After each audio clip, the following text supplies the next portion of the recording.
Thank you for listening to me. Let's dive into the topic. I am doing this video from a train as I'm going to New York to attend a special briefing tomorrow. As I am doing my reporting focusing on Bangladesh situation, and I'm reading a newspaper.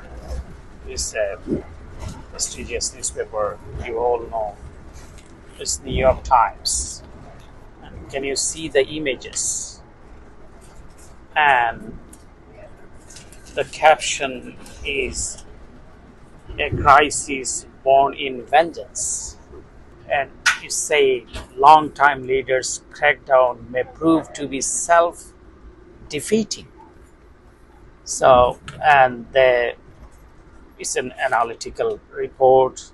They told, they describe the situation, and it is the bottom line is making by authoritarian Prime Minister Sheikh Hasina herself, and atrocities, killings, and damages still taking place in capital city Dhaka and around the country, and law enforcement agency given shoot on spot order. And these problems started by Sheikh Hasina. The students were protesting very peaceful manner at the beginning. They're demanding their quota system, merit-based system, as I was telling for a few days. But these New York Times already mentioned that how it's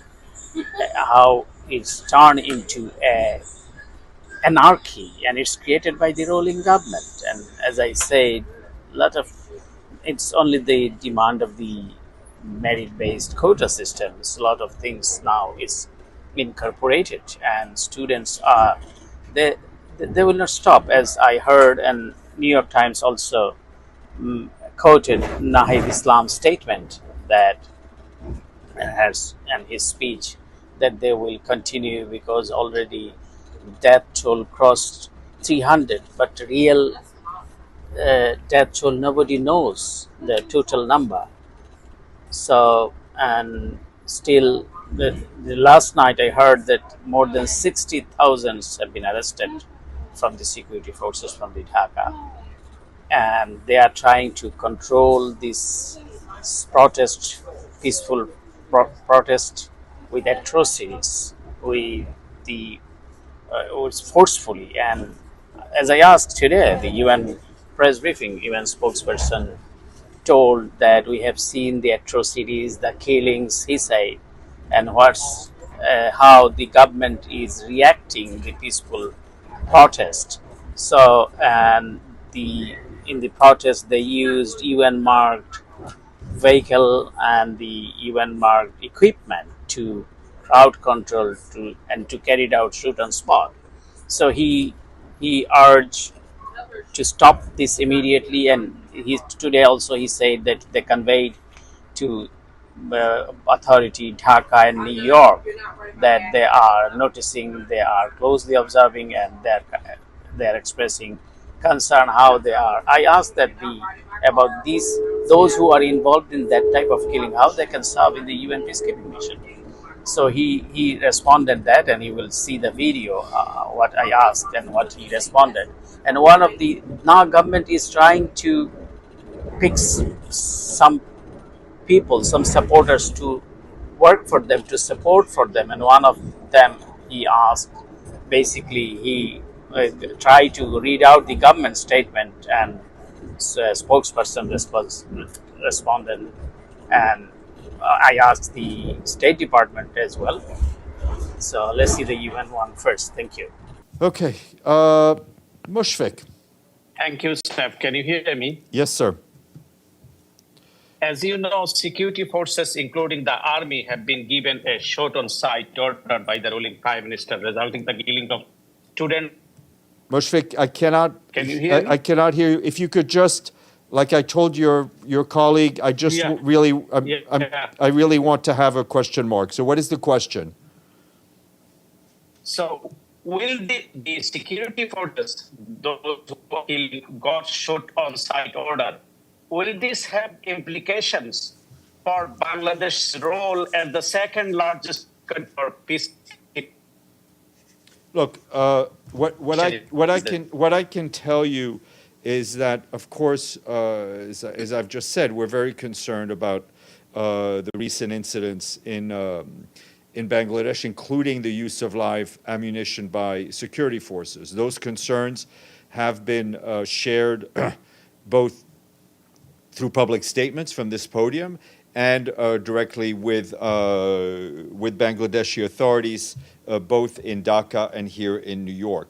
As to respect to the peacekeeping, the Bangladesh's role in peacekeeping, I can tell you that the policy on human rights screening for UN personnel places primary responsibilities on member states to ensure that the personnel they nominate for deployment have not been involved in past violations of international humanitarian human rights law, or have never been repatriated from a UN operation.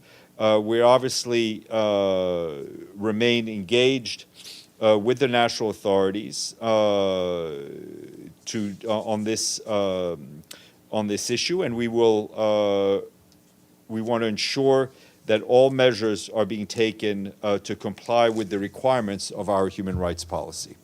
As you already know, US has declared Bangladesh as most dangerous place to travel, level 4. And obviously the situation demands that type of leveling. And I asked that question, that whether US embassy in full operation or not, and how US is reacting at taking steps to stand beside the innocent protesters and rescue the people from this brutality. Thank you, Matt. You declared Bangladesh a level 4 most danger zone for traveling. Mass atrocity are occurring under the regime's shoot-on-sight order, with the death toll surpassing 200. Students are carrying out peaceful protests. What specific steps is the US going to take to rescue the innocent student and the nation from the brutal regime? So, first of all, again, we have made clear our concerns about the ongoing security situation in Bangladesh. We announced the other day that we are exploring all options to ensure the safety of our personnel in Dhaka. We authorized the voluntary departure of non-emergency personnel and family members at the U.S. Embassy in Dhaka. The embassy does remain open to provide consular and other services to United States citizens who are in Bangladesh. And with respect to the safety and security of any American citizens, obviously that is our first priority. And we encourage any U.S. citizen who is worried about their safety and security, has concerns, that anything they want to discuss, to contact our embassy. Is the U.S. Embassy full operation in Dhaka? It is operational. Thank you. Yeah. In one line, spokesperson repeated the previous comment, their concern, and how they are looking after their embassy personnel, diplomats, and the U.S. citizen in Bangladesh. And he mentioned that yes, they declared the most dangerous place to travel, and publicly they are telling, privately they are in touch with the concerned embassy officials, and they are reviewing, and they are, what I have heard, they will take necessary steps, and the consequence will not be comfortable for the government, the regime. So that simple thing I can say, and I don't have any concrete declaration, but let's see.